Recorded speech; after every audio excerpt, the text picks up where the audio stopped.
Hey, it says we're live. It says we are live. Hi. Hi, everybody. Let me make sure that Lindsay can see us. Hello, folks. If you've never seen Cat and Bob before, and Adam, we're a little bit new today because we have Mr. John Glover with us. So first, we want to welcome John. John, thank you so much for joining us. It is. Thank you. It's Mother's Day. That's why I decided to do it. Now we did screw up, and this screw up is completely on me, folks. So you can, leave the mean comments down in the comment section directed at me. I have preset this with a different video URL. I didn't learn lines. Oh my God. Is this how tonight's going to go? It might. You're lucky. Okay. Oh God. I'll shut up now. No, you don't have to. We love you, John. All right, let me send the URL over to Lindsay real quick so that she can kick that out on all the socials because I done fucked up on that. But yeah, Don't use that language with me. I'm a very pure kind of person. And I'm sorry, we asked for John Glover. John Glover? Listen, fuckhead. Oh, I fucking love it. All right. I am removing the old video so that folks can only see this one on the channel, and then we are good to chat. Okay.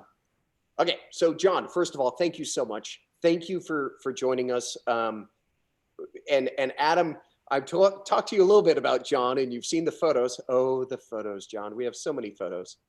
But John, you came out here to the Richmond area for a Comic-Con, and you are probably my wife's favorite person on television. Absolute favorite. And Lindsay's watching right now. Hi, Lindsay. And she almost could not sleep last night. She was so nervous about having you on. Really? You are the first guest on our YouTube channel, and we love it. We absolutely love that you're here to set the tone. I'm busting your cherry, buddy. That's what's happening.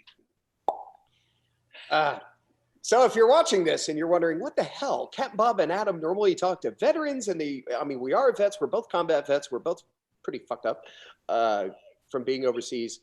And we have famous actor John Glover with us, which, mind you, I had somebody message me last night, how the hell did you get John Glover? Because there is no I in TEAM, which apparently is his favorite line from Scrooged. Of course, yeah. There is no I in team. Yeah, right, exactly. It's the one line I can remember from anything I've ever done. But there is an ME, which is me in team. So there you go. There's an A, and you're being an a-hole, Adam. Boy, you're, yeah. Yeah, well, see, Adam pointed out last week, we had a nurse from Brooklyn on who was talking about coronavirus. He was also a vet. And Adam highlighted that we met in 2013. I was the head of training for a company. Adam was a student. And when Adam first met me, he hated me. That's true. So we're getting you back. First impressions are awfully nice, aren't they? Now, which raises the question, what was your first impression of, I know your first impression of Adam, because you were talking about that before you went live, but what was your first impression of me because I think you thought that when Lindsay and I rolled out there that we were like trying to get something from you when all Lindsay wanted was a hug and a picture with John Glover. Well, that's what we all want is love. I mean, there's so many songs about it.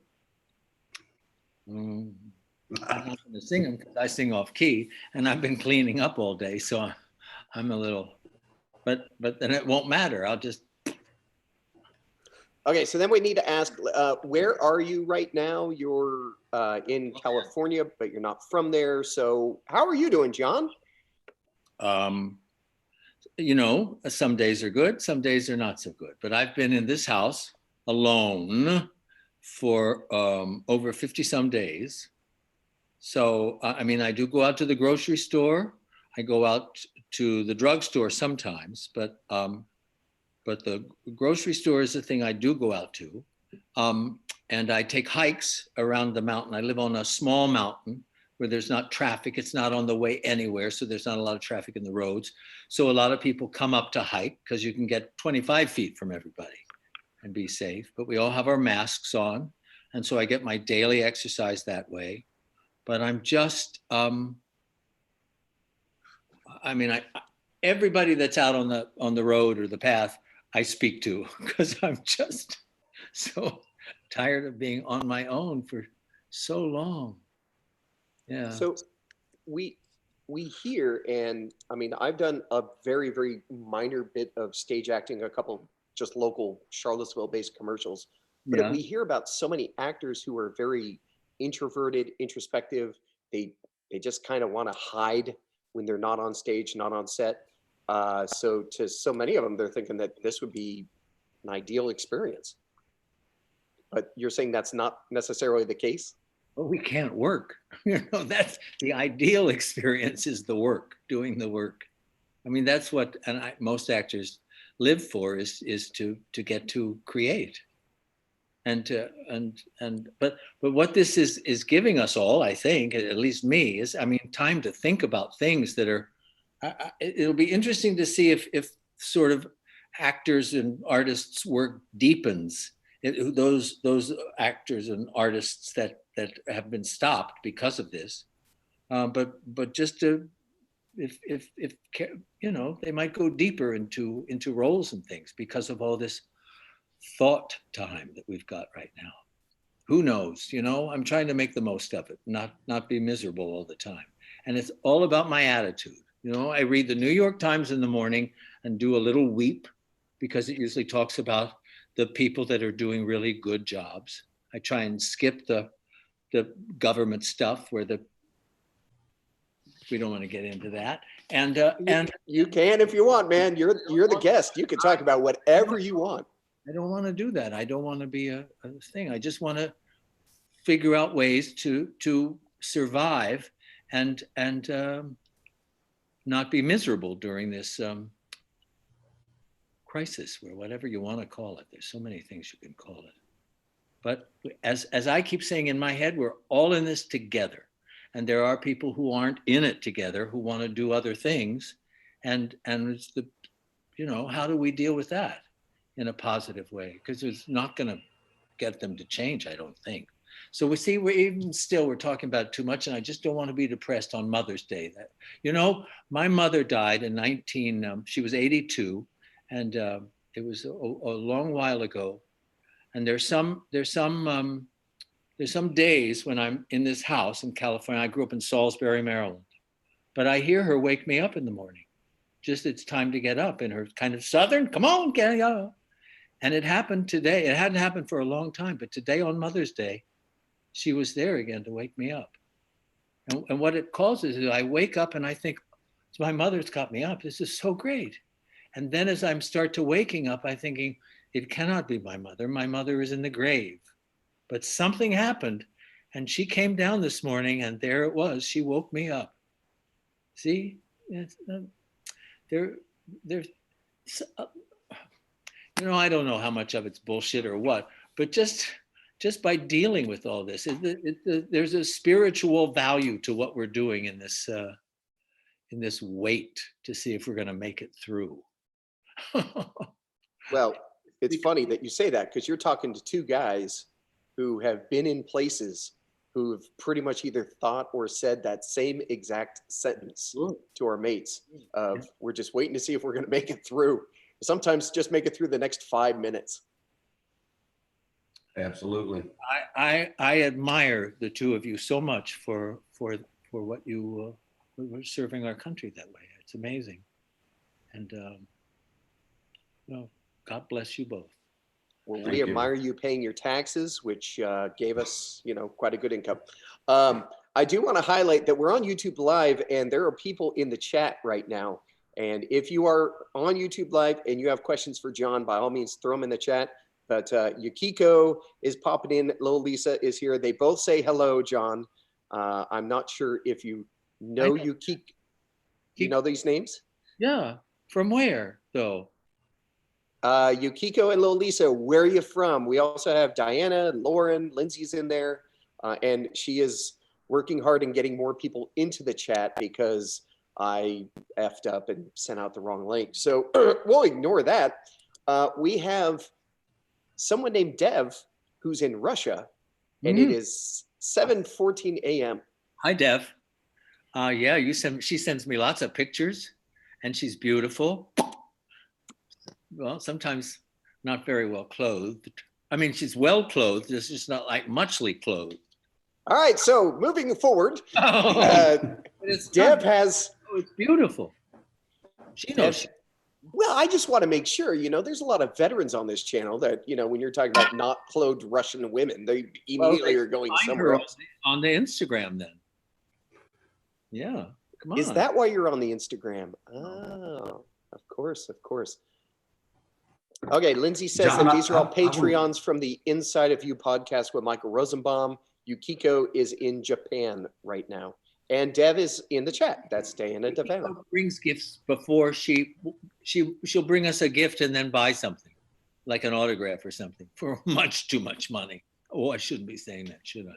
No, you should not. So we do have a list of questions from Dev. Dev, we're going to get to your questions, but Adam has a question first. I have quite a few questions, John. I can't take credit for this. Okay. I wanted to ask some questions that I found on Wikipedia that like to do a true or false. Is it fact or fiction? And if you'd like to expand on anything that, whether it's fact or fiction, then by all means. And I'm gonna do my absolute best to pronounce this correctly. Okay. Your given name, John Sorsby Glover Jr. Sorsby Jr. Yep. Is that it's spelled Soursby? So a lot of people go Soursby, but I'm never sour. In August the 7th, 1944. Yes, do you like how Adam just keeps rolling whenever you say that, John? Yeah. He's so used to dealing with me. Mm-hmm. That is my birthday. I will be. So that is correct. And you already said that you were raised in Salisbury, Maryland. But you were born in Kingston, New York? I was born in Kingston, New York. My dad made ammunitions at the Hercules plant. He was from Wilmington, Delaware. I think that was a DuPont thing. So, and I think my granddaddy wired the city of Wilmington. So, wow. Yeah. So, so he worked at the place making the ammunition, and he met my mother down in Virginia, a little town called Pulaski, Virginia, when he was making munitions down in Southwest Virginia. And then they got married, and somehow my mother got pregnant. I don't know how that happened, but by the time that 9-month period came, we were living in Kingston, New York, where he'd been transferred. And on August 7th, or maybe it was August 6th, they passed a cornfield where a vendor was out on the side, the street selling the corn. So they bought a dozen ears of corn, and they went home that night and cooked them all up. And I think my mother ate half of corn, and I think there wasn't enough empty space in there, so she started barfing, which brought on me starting like, oh wait, I'm being barfed upon. Let me out of here. So, but nice. I think I was 9 pounds 11 ounces. So with 6 big ears of corn, I mean, there was no room for anything else. Probably not. It must have been so painful. 10 pounds? You were 10 pounds. My God, man. 9/11. That's pretty close to, yeah. I was a big boy. But yeah. And this your Wikipedia page says that you began your career at the Barter Theater in Abingdon, Maryland, or Virginia. I'm sorry, Abingdon, Virginia. On the border of Southwest Virginia and Tennessee, right near Bristol. Kids in Bristol are sharp as pistol when they do the Bristol stomp. Anyway. Holy cow. So that's where you got the little bit of Southern twang in your accent. Yeah, well, I'm sort of mimicking you. When I hear it, I like to sort of. I did a movie with Mary Steenburgen wrote once. She didn't write it. It was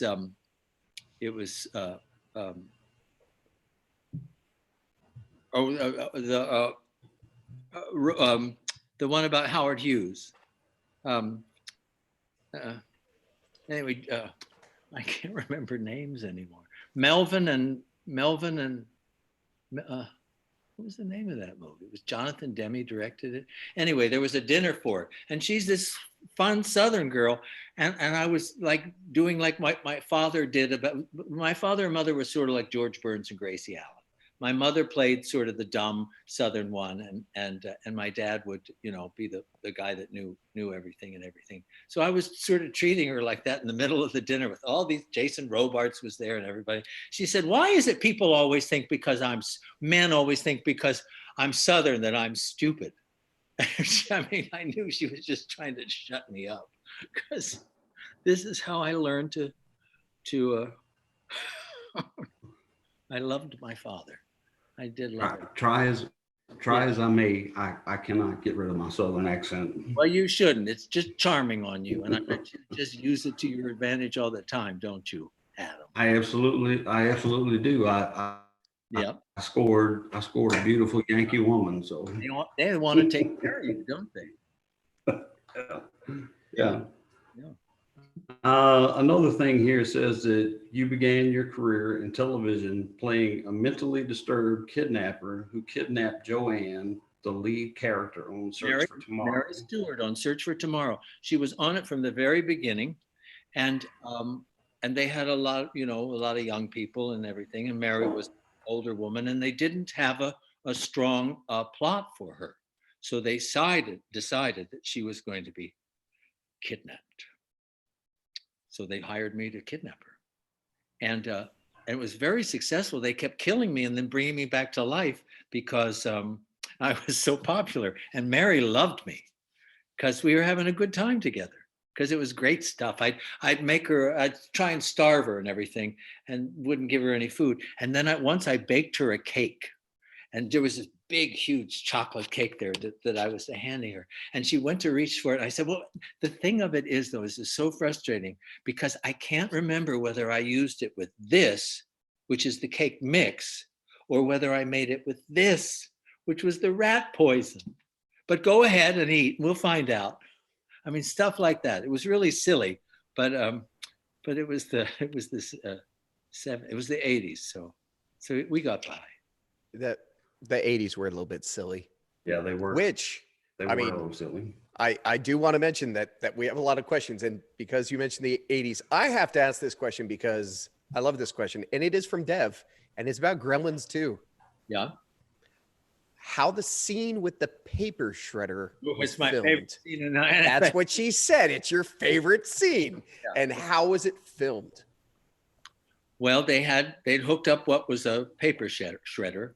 And he attacked me first, so there was a whole fight going on. And then I guess they had loaded the paper shredder, and as he went down, they pushed the goop up. So I don't know how they do those things, but it was all set up. I mean, those prop people are brilliant on films and television. I mean, they can do anything. They're very creative. There are a lot of creative people walking around in all these towns. I don't want to just keep it under your hat. I live in a town of 500 people in the middle of nowhere, Virginia. Yeah. And we have an interesting collection just of veterans. We have a guy here who's an absolute expert on Russian radar systems. He's down the road.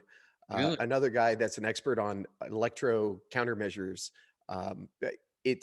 They're the beekeeper, the beekeeping supply score. Scottsville Supply Company, by the way, folks, go to scottsvillesupplyco.com.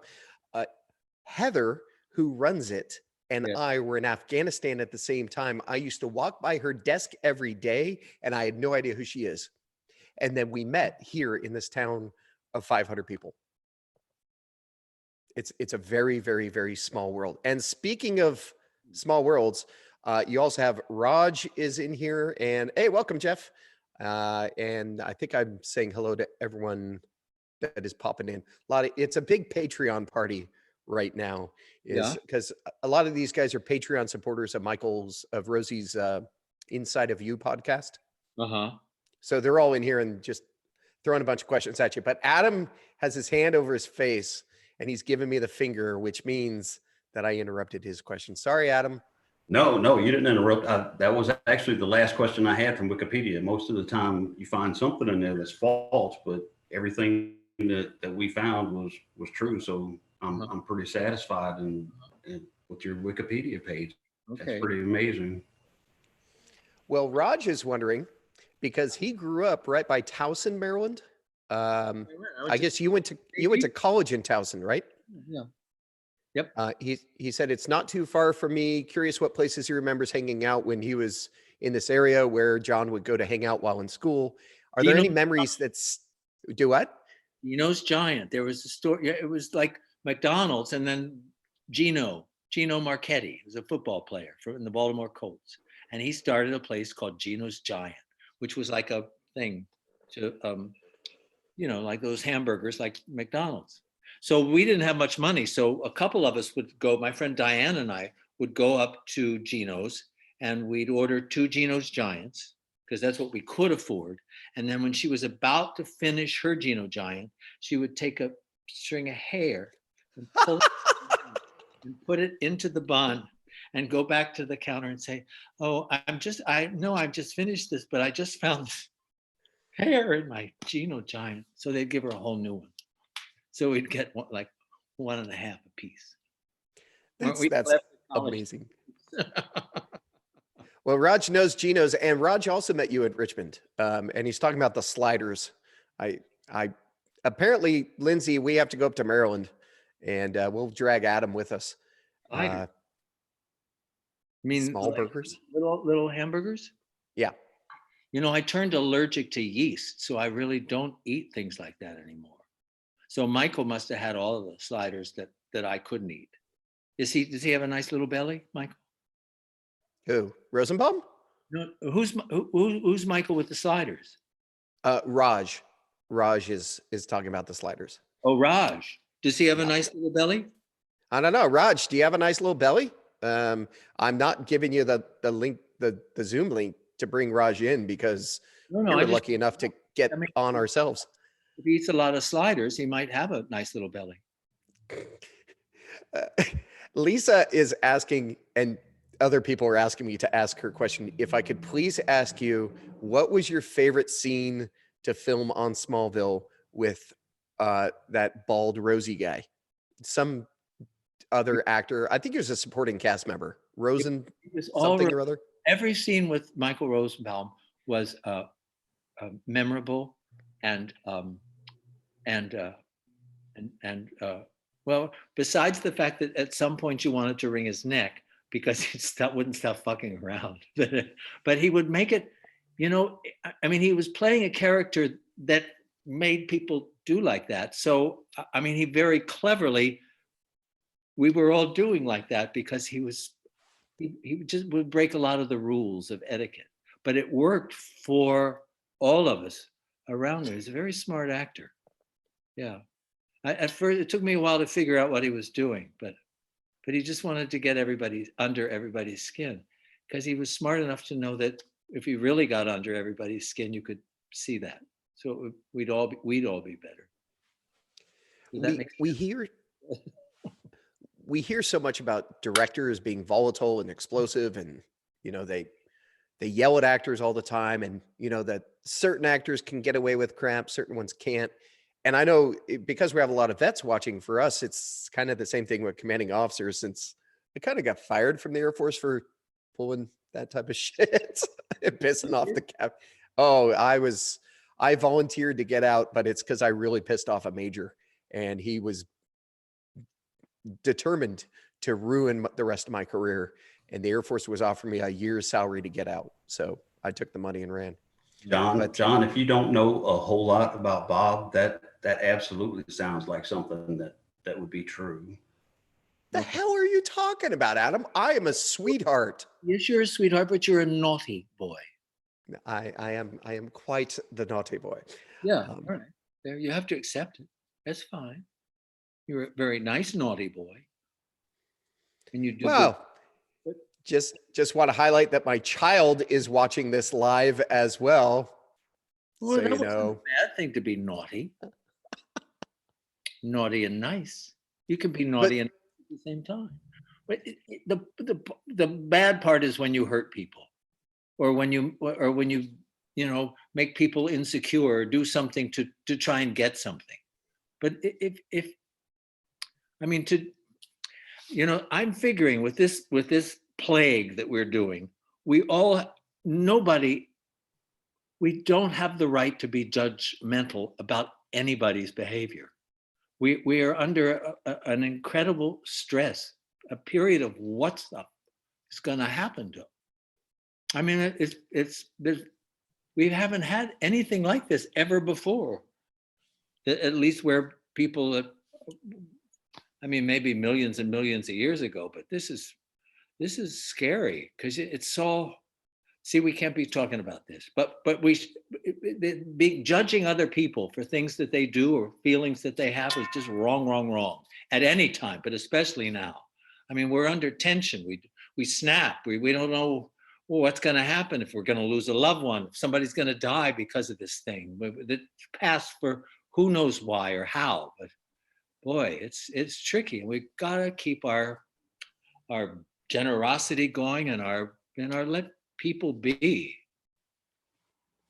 How is your family doing? Because your husband is in New York and has spent 50 something days away from. He's a sculptor, which is where his studio is. So he decided to go back so he could work. We live in a little apartment, but I can't work. I mean, theater's shut down, filming is shut down, things is shut down. And I thought I would go insanely crazy if I were in a little New York apartment and right here where I can hike around a mountain and I've got room, and I would do with some people, but but I have my hike friends. But now that we all have masks on, nobody knows who's anybody anymore. We just go, hello, whoever you are. Well, you mentioned that you can't work. Theaters are shut down. Yeah. And this is why I have you on, John. This is why, and again, I say thank you for being the first person on this channel to be in the Q&A, because when we were sitting there, I think you were buying us dinner of all things, because you wouldn't let us pay. And I'm glad you don't remember that, because we ran that bill up hundreds of dollars. But you said that when you aren't on set, yeah, or you're not on stage, mm-hmm, you don't know who you are, that your identity is. What I heard you say was that your identity is the character in the job. And when you're not on the job, you just had no idea what to do with yourself. And that's exactly. It's my self-esteem is because of the work I do. That's where I find my self-esteem, I think. Well, that's exactly how us vets feel, and why so many of us veterans want to go back overseas, because we knew we could do it over there. I mean, we knew what to do. When we get back here, everything's so, sorry, you're both Southern. I'll use a Southern word, cattywampus, that things are so jacked up over here that it's really hard for us to, what? I was just telling Adam, I think you're just such a smart ass. I'm a California surfer kid, man, you know? He is a smart ass, John. Well, yeah, it's part of his charm. I could be a dumbass. It makes Bob. Well, you are that too. Don't sell yourself short. We got your number, baby. Adam, hit that mute. You're fun to be around. Well, I appreciate you guys being here with me in this giant 2,000 square foot empty room that I'm in. Thank you, guys. Good. Sure. But I wanted to ask, during those moments when you're down, when you're depressed, when hey, you're not on set, you're not on stage, what did you do to keep going? I mean, you couldn't always focus on the next gig, because then you just obsess over it and that would drive you insane. So what did you do? A good portion of time is when you get a job that's going to start in about 2 months, because then you've got time to read it and do some research if you want, and go to talk to some people if you want, and just kind of let it come into you, so it becomes a part of you. But the part when there's nothing, when the future, there are no jobs in the future, and you think, I want to create somebody again. I'm tired of being me. I want to go do it. That's the hard part. And Yeah, that's the challenge time. Yeah. Well, how do you do it? You've been doing it for decades, man. Help us. Because we all are going through that, having to reinvent ourselves from being a military person to living in a civilian world. That's the challenge we face. Yeah. Well, I mean, sometimes, John, that can be really difficult. yes, I understand, but it's I mean, it's huge challenges in the world right now. I mean, it's all become so complicated and so fast moving, and so you need this now to do that, and everything's expensive, and you can't afford it, and da da da da da da. I mean, you used to be able to go to the theater.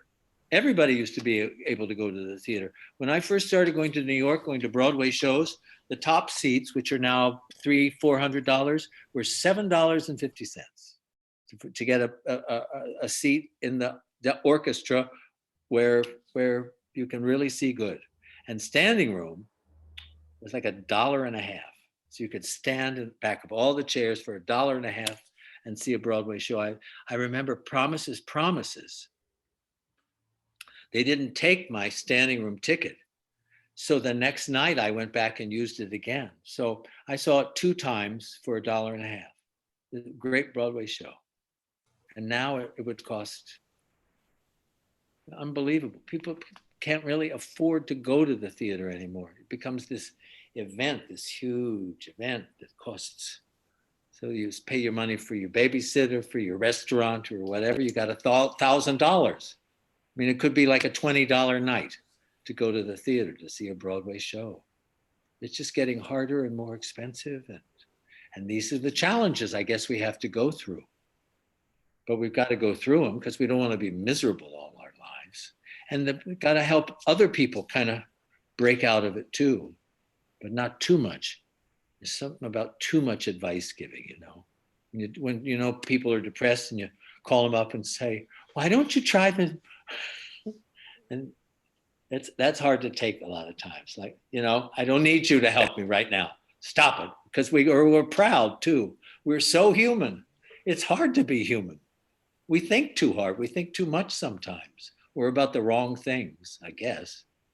I don't have all the answers. I think Adam can relate because was that 2 days ago? I texted you, called you, Adam, or was that yesterday? That was 2 days ago. That was yesterday. Yesterday. Adam is the guy I call when I'm not doing good. And you got somebody. And do you know he does that, Adam? So you know you're helping him. Yeah. Yeah, and in turn, I reached out to Bob. Good. So it's a mutual admiration society. Adam, you can speak totally bluntly. I'm a very open book. I called Adam. Well, I texted Adam first, and then I called Adam and just said, hey, dude, I don't have any guns. I don't have a plan. I'm not going to do it, but I really don't want to exist in this reality anymore right now because there's just been a lot of bullshit that's happened in the last 3 days, and it really knocked me down. As my father would say, it knocked my pecker deep in the dirt, quote unquote, because my father's from Louisiana. That's one of the things he would say. And Adam said, well, do you want to talk about it? I said, hell no, I don't want to talk about it. I just know that I'm supposed to call you. And so I did. I changed the subject and we talked about something else. We talked You got to focus about John Glover. Yeah, we did talk about John Glover. Thanks, guys. He's like, who the hell is this John Glover guy? I said, oh, he's not going to understand a damn word you say, Adam, and take the fish hook off your damn hat. I grew up speaking Southern. Shut No, up. I'm not. John, I've got a quick question for you because you mentioned Broadway. I see that you've done films, you've done television, and you've done Broadway. What is your favorite platform to perform? It's not where it is. It's like the roles, the good roles. But there is something about being in a play every night between you. It's between you and the audience. But when you're doing a film or the TV and everything, you film it, you do your work, and then an editor goes in and sometimes transforms it or leaves out some of the stuff that you thought was the best stuff. But there's an excitement about working in front of a live audience every night, 2 times a day on Saturdays and Wednesdays. Because you You get the immediate feedback. Well, it's always going to be different. They never respond to the same things the same way every night. I mean, it's a different group of people, so the chemistry is all there. There's a sense of what's going to happen, of anticipation that's very exciting. And then when it's going good, and an audience is there with you, and you feel like you're so powerful and everything. Is what happened to me why I started. I was going to be a school teacher, the thought of which terrified me, because I wasn't a good student. And I thought, how in the world am I going to stand up in front of a classroom and impart knowledge and wisdom to a bunch of kids that are probably smarter than I am? And we used to do it in high school when I was a junior. We used to do there was a junior class play and a senior class play in the high school. It was in the cafeteria, so it was a full round. So there were no curtains. The audience sat all around you on platforms. And we were doing Lilium, the thing that the play that Carousel came from. So there were all these different scenes. So they needed people. And I went to try out for it, but I didn't get a part. I was very scared, and I just read a little thing. I was like trying to hide. But they gave me a job on the stage crew, changing the scenery in between each scene. And we had to wear black, and it was a period piece, a play that happened in the early 1900s or late 1800s, I don't know which. So I had in our house a little brown, a round derby hat. So I wore black pants and a black turtleneck, and then I put on the black derby, and I would come on and change the scenery. And I wasn't doing anything. I never said anything. But by the third performance, I was getting laughs that you would not believe by changing the scenery. I thought the drama teacher, Jackie McMurrian, was going to kill me. She was not. I thought she was going to be so angry at me. And she felt like she had discovered something. She discovered me. She was so happy. So the next year, which was a senior class play, I just got the lead. So, and what happened was that because I was awkward. I felt powerful on the stage. I could do things, and they would be laugh or they would cry. And I mean, it was an amazing feeling to feel like I was telling people a story and they were listening to it. It changed my life. Yeah. So there you go. With all the movies that you've done, Dev is wondering, what movies have you seen that have you in it? Or, Johnny Depp is famous for not watching the movies he's in. Have you seen the movies that you're in? Shit, yeah. I mean, I don't like all of them, right? I some of them make me uncomfortable, but I like movies, and I got excited that I was in movies that were on the big screen and everything. So, what's your favorite? I have fun most of the time when I work, but we can't imagine that. We cannot even consider the fact that you would have fun on. I'm sorry, I'll shut up. The first movie I made was Seamus with Burt Reynolds and Diane Cannon. And I didn't have I played a junkie in that, and he was going and beating up everybody, trying to get information from him. Burt Reynolds, and Buzz Kulik, the director. I heard him come up to Buzz, and he said, Buzz, before we do this scene, he said, they have me chasing him and then beating him up again. I beat everybody up. I mean, shouldn't we find something else to do than just beating? Oh, that's when they put in the chase, and then they said, oh yeah, and here's an open garbage can right here. So they sent somebody out for a couple of cans of Dinty Moore's beef stew. So they opened up the cans, and in a full garbage can, they emptied the 2 cans of the Dinty Moore's. No, all I know is that he caught me and then grabbed me by the back of my hair and took it and put my face into the garbage can. So it came up, and I'm covered in Dinty Moore's beef stew or what. Anyway, down this cheek, during the scene, a lima bean just sort of slid down my cheek. That could not be any more Southern, John. I Shit, Adam, you were making lima beans yesterday. I still won't eat lima beans anymore. But then the next two movies I was in was Annie Hall and Julia, both of which were nominated for Academy Awards. One with Diane Keaton and Woody Allen, the other one with Jane Fonda and Vanessa Redgrave. And I thought, oh my God, a movie career, that's a snap. And then to top it, I was in Somebody Killed Her Husband with Farrah Fawcett. It was her, they got her out of Charlie's Angels. And it was Jeff Bridges, who is great. But I remember somebody, I was walking down the street and somebody called, oh, somebody killed her career, not her husband. It wasn't very good. So it wasn't like, then it was like, uh-oh. So I didn't make a lot of movies for a while after that until I made White Nights. Taylor Hackford hired me to do White Nights. And it sort of put me back in the groove again. And I sort of had a second chance at a movie career.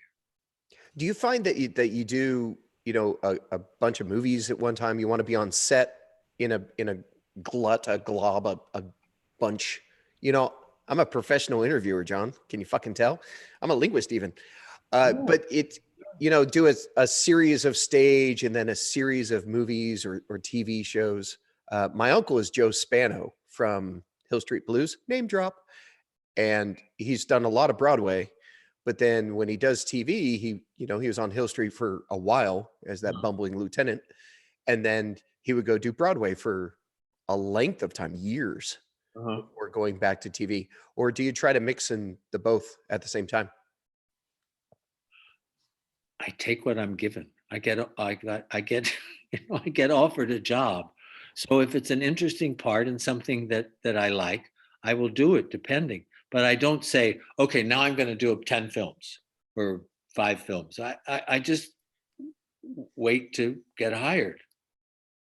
So that's the tricky part, is when you don't have a job and you don't want to call your agent every day to find out why the fuck aren't I working, everybody.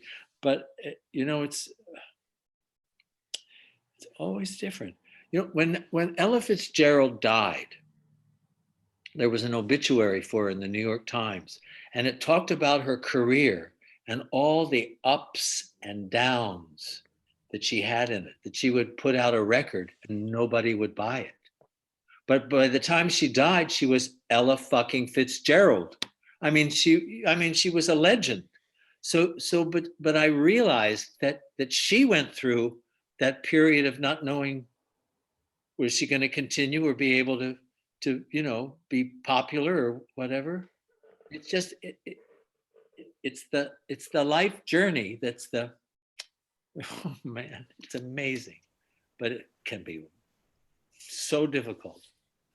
So we're in a difficult period right now, I would say, basically. But we're going to get through it though together. We'll get through it better together than all this divisive stuff is just making it so hard for everybody. I will tell you the absolute best thing about this that we're doing right now is for everyone to see your heart come out through your face. I mean, it sounds disgusting. Probably a prop guy can make that happen, but it's really, I'm never serious. It's really amazing. Even my wife is in the chat saying, I am so beyond happy that this is happening right now. Okay. So it's quarter till. Hold on. Where the hell are you going? No, it's quarter till. Your union contract says you get a break after 2 hours, sir. I just had to sort of wipe my eyes started leaking. Oh, embarrassing. I thought you were wiping the bullshit off your feet. I'm like, I'm serious, damn it. Did John Glover just tell me to go fuck myself on YouTube? There's something wrong. Pluck yourself. I'm so proud right now. All right. So quarter till. And Adam, just so you know, because this is the first time we're doing this on YouTube, this is now going to be a regular thing. 15 minutes till. You get ready for the lightning round, John. But before you do that, you have to say hi to a very, very, very special person that's watching you right now, and that's Roxy. Can you please say hello to Roxy. Hey, Roxy. How you been, Roxy? How you doing, girl? Because what you've been going through for 50 something days, Yeah. so is she. Where is she? Hey, Rox, where is South Carolina? I think it's South Carolina, but my memory's garbage. We'll wait for the chat to catch up. Everyone's going, oh my God, because you're crying. She's isolating? Is that why she's? We'll let Rox tell what Rox can say, because I'm not sure what Rox wants to say. But in the meantime, we're going to run through a bunch of questions. All right. What was it like to work with Annette O'Toole? Annette O'Toole we became very good friends. I think I'm better friends with Annette from Smallville than anybody from Smallville. Yeah. What was the favorite thing that you've ever knit, and whether or not that came from Annette O'Toole? Because I understand that both you and Annette are crazy knitters. No, she's a real knitter. I knit scarves because I learned to knit in the 60s when my first theater job at Stage West is a regional theater in Springfield, Massachusetts. And was my first equity job, and I had very small parts. So I had a lot of time off stage. So the wardrobe supervisor, it was a belch because I'm drinking this ginger drink and it's giving me gas. Ginger drink. Hey, Adam, are you also enjoying a ginger drink? No, it's not that. It's a ginger crystals. Now you interrupted my story. Anyway, she taught me. I knitted a sweater. Remember the sweater that Holly Golightly was when she fell in love with the guy, and it looked like a blueprint of a building. So it was a crew neck, green crew neck sweater that went every which way. It just was ridiculous, but I knitted it. But now I only knit scarves because I never learned to hold the things the right way. So I have to stick one needle between my legs and hold the other one like that, because most people knit and the other hand sort of does the feeding, but I couldn't coordinate that. So I put the one between my legs. I crossed my legs and put it between them, and then I knit with the needle sticking up. And my nickname when people see me knitting is Needle Dick, which is... Oh, I thought it was Meaty 9. No, it's Needle Dick. You know, my wife knits that way now because of you.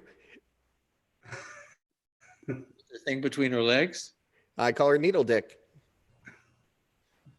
But not because she has a thing sticking up from between her legs, right? I mean, both my children are currently watching this, John, both of them. And it is Mother's Day. Happy Mother's Day, all you mothers out there, including my wife. Wait a minute. You brought it up with your wife. I was telling it about myself. We really suck on the lightning round. All right. Lightning round means fast. Okay, go ahead. One of your favorite restaurants is Joe Allen's. I'm never fast. I like to take my time, Meaty 9. What is your favorite dish at Joe Allen's? The liver. The liver. They do good liver, and that's what I have. The liver. Yep. What was it like to work with Bill Murray? Your favorite moment in Scrooged? Yeah, he was terrific. He was very generous to me. Some people think he's complicated. I think he's brilliant. And he was very generous to me. Yeah, I love him. Roger's asking. My turn.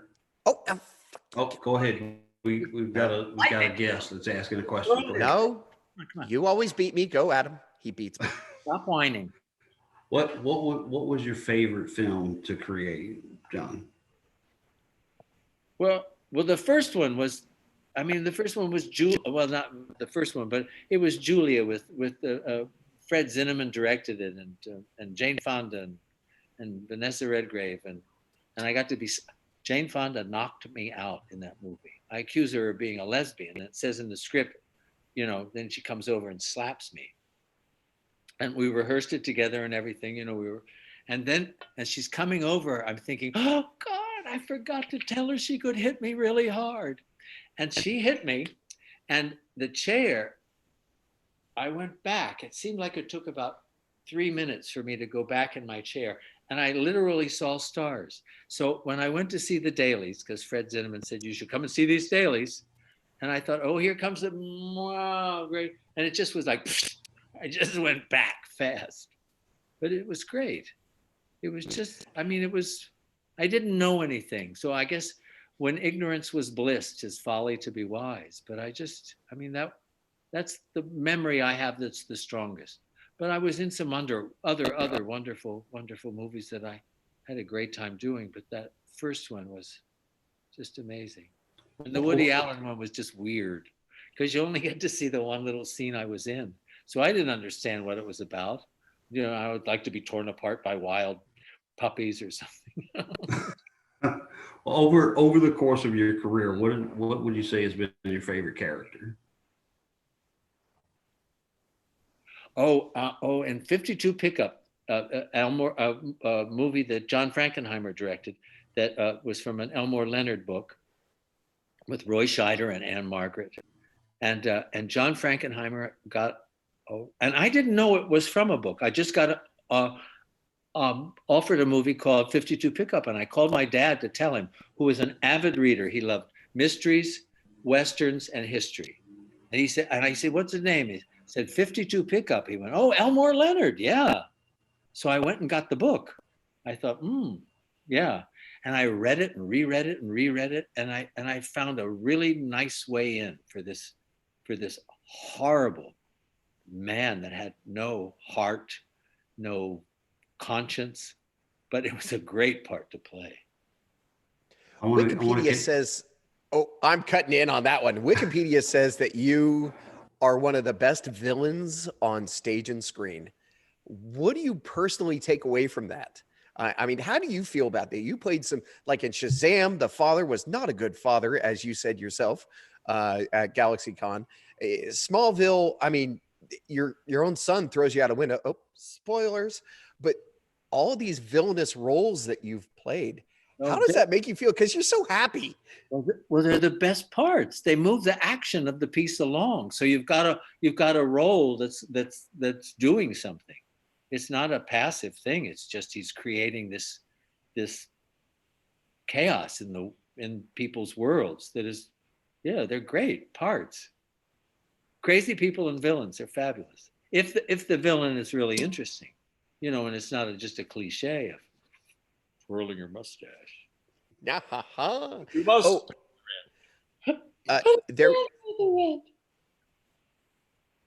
was a question a half hour ago that I completely missed from Jeff King, who is a buddy from the Air Force from 15 years ago.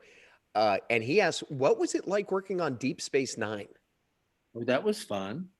But I just watched it a few months ago because I don't remember ever seeing it. I didn't think I did a very good job. But when I saw it now, because I don't even remember doing it. I mean, I remember being in it, but I don't remember anything about it. I've forgotten the whole story and everything. And I watched it and I thought, my God, it looked so real and natural, and I was not overacting or anything. So I thought I did a pretty damn good job of it. So that was interesting. What? I see. Adam, I have a series of Smallville questions. Adam, do you want to butt in with your questions first? I got just one last one. The most difficult role that you had, and what did you do to get into that role? I don't think I got it. Anything outside of what you normally. There's a movie called A Little Sex that Bruce Paltrow directed with Tim Matheson and who married Spielberg. He married her. She was in the Raiders of the Lost Ark movie. Kate, forgot her name. Anyway, she was in it. It was her first movie. I remember she came up and she said, "How does it feel to be famous?" But I wasn't famous, so I didn't understand the question. But anyway, it was I had to be the first violinist in a symphony orchestra, and I'm not musical at all. They sent this wonderful woman to try and teach me how to sort of handle the music, the violin and the thing, and I was terrible at it, and I was uncomfortable most of the time making that movie. And it wasn't a very good movie, and I wasn't very good at it. I didn't know how to. So you were playing air fiddle. Well, it wasn't just the fiddle; it was the whole. Yeah. But I just was. I felt I wasn't suited for that role. There. What roles are you suited for besides villains? I'm looking for a job now of someone whose age is in their 70s that's starting to get early Alzheimer's.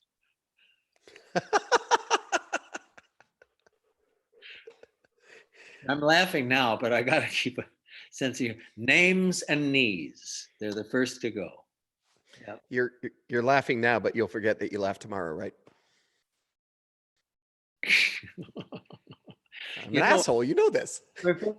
I didn't want to say it again. I don't want to be redundant. But for 50 some days now, I walk around this house, which is a rather large spread out house, just talking to myself and chatting away and laughing when I'm talking to myself, because he finds it that I'm talking to so funny. So I become me, listening to me, laughing at how silly I am. It's quite remarkable. So yeah. Mm. Everyone is saying it's Kate Capshaw, apparently. Yeah, that's it. That is Kate Capshaw. Got the Kate. All right. Yeah. Are you ready for all the Smallville questions? Hit me. And for you YouTube listeners, this is your last moments to throw your questions in. We're not hard and fast of cutting off. John, you can tell me that we're done, whatever you say that we're done. But folks are laughing their asses off in the YouTube chat, just so you know. A lot of people love you, and one person may or may not be going to call you Needle Dick the next time he sees you. But what is your most favorite Smallville episodes and why? There was that one, I don't know what it was called, but I had to save Annette. And I did all these stunts. I mean, I had a stunt man, but I remember I was doing some of the stunts that I said I could do this. And so there was one where we were running beside a train to get into it that I did. So I felt very powerful in that, just because of the stunt thing. Because I usually, we get to back away sort of and be like, oh yeah. But I felt so good about getting to do and being successful at doing it all. It was a lot of fun. And one of the hardest ones, which it came out a good episode, but was where Clark and I changed people, and I had to play Clark because I didn't. He got all my mannerisms down and everything, but Clark, because he's a kind of guy that just he's beautiful first. And he would just kind of stand there and look. And I kept wanting to do, things to make it more interesting. So, but it wasn't, yeah, I needed to be still. But you had to play it boring. As I tell the story, you could expect that to be the result, but Tom was not boring doing it because he could hold it. He knew how to be still and do it.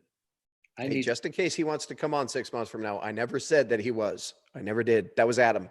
Adam did that. Moving on. Did you ever dream? This is Dev's question. I'm going to say it exactly like it's written. Did John ever dream about Lionel and Martha marrying? Sure. We wooed. I mean, I was wooing her. But I don't think that could have worked because basically her husband died in a fight with me. So it would just look like I killed him, and then she marries me. But she turned. See, that was one of the things I liked so much about Smallville when Lionel was sort of going out of that sort of villainous part that they just gave him in the beginning, where he was a bad father, and you started seeing that he had some generosity in him and wanted to make things better. It just his way of going about it was not always the most generous way of doing it, and he expected a lot from people. But then when we started hanging out with Martha, I mean, she even would force or teach him how to be a better person. So it got to be realer then. That relationship, I think, was a very central kind of thing about our relationship in the whole series. It deepened it. Dev also asks, what do you think about Lionel when he turned to a good side, and what moment made him turn to good? Which makes me wonder if it was Martha. Well, some of it was Martha, and some of it was was two for Lex because I wanted to be proud of him, and I wanted him to be proud of himself, and he was a spineless little whiny baby that just had to go cheat to make things happen. Well, that's what I was seeing. So I was trying to give him challenges. That's why I gave him the shock treatment. Yeah, every time I watch Smallville, I go, "Oh, look, there's my dad." I mean, minus the mansions and meteor rocks, which I think were in every single episode. Some other questions.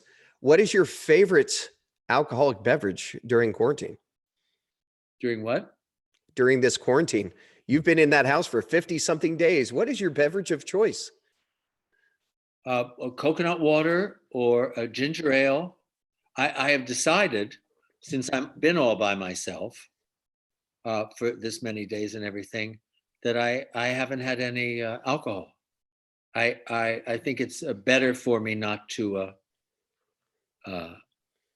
do that. Brilliant. Not been a problem. I drink when I have dinner with people, and my challenge there is not drinking. I mean, usually when I want to go past glass 2, I feel like I'm going to maybe get into a little trouble then. You know, I remember that. I remember you saying that, and I don't remember anything after a week, but Lindsay is in the chat, and you did say that you've had 2. Should I not? Well, I might get in trouble. There's nobody there to say no. So usually at the cons, there is nobody there to say no. So I do drink too much. But it's just wine. It was not too much. It was just the right amount. And as I told you, and Lindsay has no problems with me sharing, you changed my wife's life for the better. And today's Mother's Day. And as a husband, I have to say thank you. John, I owe you so damn much for what you've done to my family and my house by simply being genuine and loving. And I'm not wrapping up this conversation with this. I'm just taking this moment to tell you that I love you, sir. And I'm so grateful for what you've done for my Lindsay and my family. I'm responding. Oh, shucks. But that's what we all should be doing for each other. Just inspiring, you know? Inspiration is behind you. Yep. It's all over the wall behind you, and everyone, and I mean everyone, is asking, what's your favorite one? You're leaking again, sir. Yeah, no. I'm gonna have to carry you over to my favorite one because it's too big to come down. Oh. It was the first piece of art I bought, and this is Kiki. It's made by a Philadelphia artist named Tom. Oh dear, Tom. I've forgotten it now. See, names and knees. You're just trying to. Yeah, I see where you're going with this. So I'm going to talk so the screen comes away from you. Okay. As the screen kept going lower and lower down to your body, meaty 9. What did you see? I have pants on. All of it. We saw all of it. All right. Okay. You want to see more? I'm just thankful that Adam's camera wasn't on because he'd get arrested for insignificant exposure. Again. Insignificant. Are you talking about size? No. We're talking about the length of this interview. Oh. So what's your favorite piece of art that's behind you? Because you mentioned, but Kiki's not behind you. What do you mean? I just came over and showed you Kiki. Right now on your screen is a whole bunch of stuff, and Raj and all kinds of, but you're moving me again. All right, there you go, guys. Kiki is definitely the favorite. Kiki's behind me. I'm trying to get her right. There she is. Oh, there she is. That's Kiki. And it's the other one she did is he did. Tom Palomar is his name. Forgive me for not, but now see, this is called paint by numbers. And if you really look at it closely, you can see that the reality is, I mean, you don't know where it is because it's a paint by numbers and a desert scene. So he's got it. It's just very clever. Anyway, he's a wonderful, wonderful artist. And I love monkeys. So I saw it in a window a store in Philadelphia. I thought it was a photograph, and I went back the next day and saw it was this piece of it's screened or something. I don't know what all the names are of it, but anyway, I was so proud of myself. I bought this big piece of art. Yeah. How long ago was that? It was when we were doing maybe in the 70s. I don't know. Oh, wow. In the 70s. Yeah. Well, and it looks like you've been collecting for pretty much your entire life. And I know that Adam, your husband, makes an incredible amount of artwork that is just gorgeous. And for you, the viewer, if you're not following Adam on Instagram, Lindsay will type the address in the chat. You absolutely have to go check out his stained glass work is beyond renowned. He's a sculptor, so he's made a lot of the lamps that are in this house and everywhere. Yeah. Well, John, it's been an hour, and I don't want to monopolize all of your time.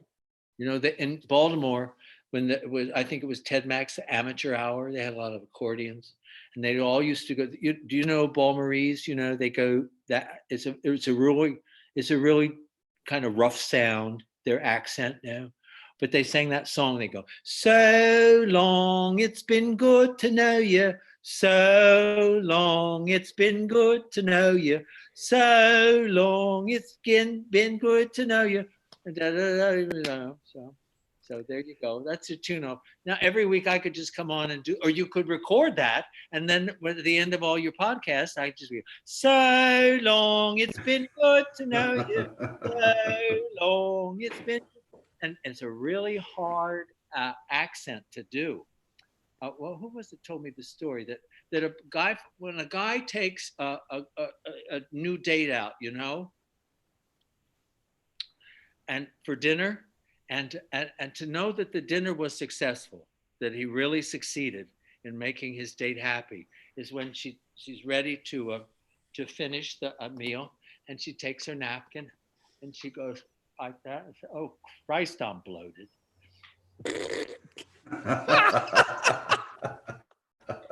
And it sounds like a put down of Baltimore, but I love Baltimore. My friend Michael Makarovich is sort of the honorary mayor of Baltimore. He will take you on a cruise in his car and show you all the sights of Baltimore. He's found the beauty of Baltimore that our wonderful president is called a shithole or something. Don't get me started. All right. We will not try to get the hashtag. That name, God damn it. What? Okay, let's do something. Let's think of Doris Day and Judy Garland and Patricia Neal and Gary Cooper. Yeah. John, I love you. And I'm going to take you up on the offer to join us every single week. Thank you, John. John Glover, ladies and gentlemen, is going to be here every week. Okay, we really singing. I will croon you a tune. Lauren is saying that she needs a copy of you singing "So Long" to play every time she exits a room. Okay. Just tell her to learn it and sing herself, the lazy bitch. Oh, John, this has been an absolute pleasure. Thank you so much. Thank you for so many things, but really for this being the first. So many people are used to Adam and I doing this like really stuffy interview of, well, how does this help veterans and blah, blah, blah. And then fuck that. We're just having fun now on YouTube and having amazing people like you to just entertain us and share their lives with us. And as you said, put joy in our hearts instead of being persnickety little bitches. Thank you. Yeah. Thank you for the Thank you, John. We really appreciate it. Thank you. It was fun. I appreciate it. Thank you. Thank you for, I was very proud to bust your boys' cherries. All right, folks, if you have not hit the subscribe button, you need to hit subscribe because we have a really awesome Marine coming on next week who has a story that you definitely want to hear. And before we go, again, a final thank you to John. I'm checking the chat. Oh, my God. Let's just say that most of the folks in the chat are completely in agreement with you and want to get you started about politics, but that's not the purpose of our channel. No. I think everybody there is maybe going to go the way I would go. So you got to figure it out for yourself to get through it. But the way to get through it is to go to the polls on November and put an end. And to do something. And mean, to do something. To do something. You sounded just like Betty Davis then. I had dinner with Betty Davis at Roddy McDowell's house, and I lit her cigarette once. With what? Right? That I lit Betty Davis's cigarette? The most famous smoker in the world. She was going to light the wrong end. I was wondering how you would. Here you go, Miss Davis. Shit. Was that bad? That was bad, wasn't it? She was sitting down. She didn't. I didn't say she was going to light the right end, but she did not like the man who said it because he said it. She had a little Trump in her, you know. She didn't like being criticized. And so with that, we will definitely say, John, thank you so much. Adam, it was great seeing you, man. I'll holler at you probably later tonight or tomorrow. And John, I'll probably be bugging you in text because that's what I do. Okay, boys, go and celebrate now. Celebration is very important. You do something good, you should celebrate it. That's really a good rule of life. When you do something you felt good or was a challenge or something, then you celebrate. You owe it. We absolutely will, John. Please. To quote Tim Curry from Clue, I'm going to go home and make love to my wife. Oh, Probably okay. not. I'm probably just going to say hello and might give a hug. Yeah, okay. Just the kids are still up and watching. You were such a hypocrite. Okay. Thank you, John. Thank you, Adam. Thank you, everyone, for watching. Please hit the subscribe button so you can tune in for next week. All right. Cheers. I'm Captain Bob, Adam McLeod, and the ever ethereal John Glover. Follow him on Instagram. All right. Cheers, all. Okay. Thanks, John. Bye.